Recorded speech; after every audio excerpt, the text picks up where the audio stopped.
వినూత్నమైన శైలిలో అనేక సమస్యల్ని ప్రజలకు అత్తుకునే విధంగా చూపించారు. ఇంకొక పక్క ఎన్టీఆర్తో అయితే చాలా సాన్నిహిత్యం ఉంది. చాలా సినిమాలు ఎన్టీఆర్తో తీశారు.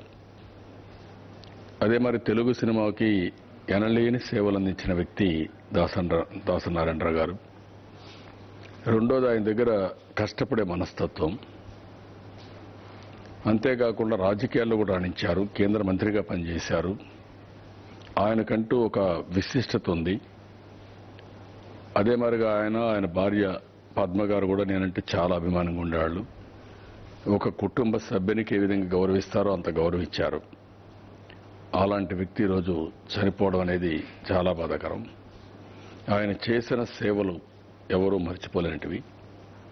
వారు ఏ సేవల కోసమైతే వారు అనునిత్యం తప్పించారో ప్రతి ఒక్క విషయంలో కూడా ఒక పట్టుదల, ఆయనకంటూ ఒక ప్రత్యేకత మనకు కనపడొస్తుంది.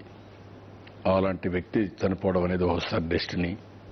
ఏదేమైనా వారి మరణం పట్ల నా ప్రగాఢ సానుభూతి తెలియజేసుకుంటూ ఆయన ఆత్మకు శాంతి కలగాలని ఆయన అభిమానులకి, కుటుంబ సభ్యులకి నా ప్రగాఢ సానుభూతి తెలియజేస్తున్నాను. Thank you.